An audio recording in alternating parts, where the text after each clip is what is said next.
그럼 이번엔 트럼프 대통령 쪽 상황 살펴보겠습니다. 워싱턴 여홍규 특파원 연결돼 있습니다. 여 특파원, 트럼프 대통령이 이틀 연속으로 불복 의사를 밝힌 셈인데요. 의지가 상당히 확고해 보이네요.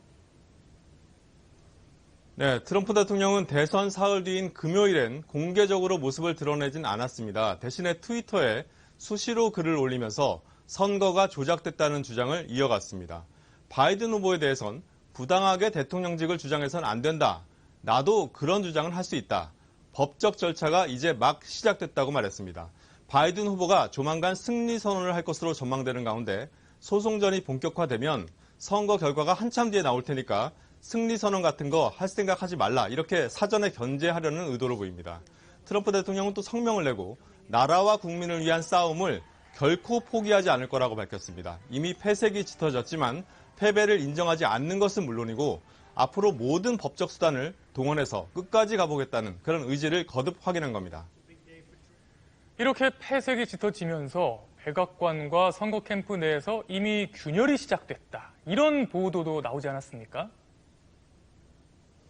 네, CNN 방송이 백악관 소식통을 인용해 보도한 내용인데요. 조지아와 펜실베니아에서 잇따라 역전을 당하면서 일부 고위 관리들이 트럼프에게서 조용히 등을 돌리고 있다는 겁니다.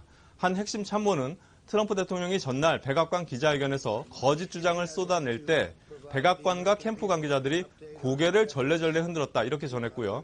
이번 선거는 이미 끝났다 이렇게 잘라 말했습니다. 또 다른 참모는 트럼프 대통령이 이른바 도둑맞은 선거 주장을 할수록 점점 더 고립되고 있다면서 이 사안에 대해서는 대통령은 거의 혼자다 이렇게 말했습니다. 심지어 백악관 내에선 트럼프 대통령에게 패배가 다가온다는 현실을 언제 어떻게 전할지에 대한 논의도 이뤄지고 있다고 정치 전문 매체 더 힐이 보도했습니다. 고양이 목에 방울 달기인 셈인데요. 이걸 누가 하는 게 좋을지를 놓고 장녀 이방카가 좋겠다. 아니면 사위 쿠시너가 어떠냐.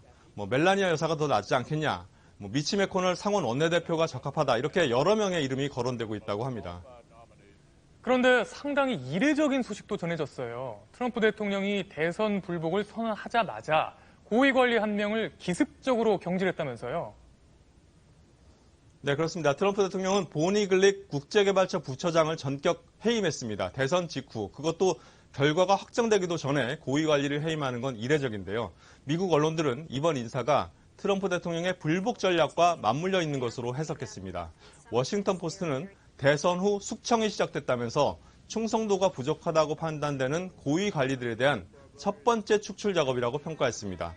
대선 결과에 관계없이 현직 대통령으로서 인사권을 적극 휘두르면서 건재를 과시하는 한편 이참에 눈엣 가시 같던 인물들을 과감히 교체해서 권력의 붕괴를 차단하겠다는 그런 의도로 보입니다. 워싱턴에서 전해드렸습니다.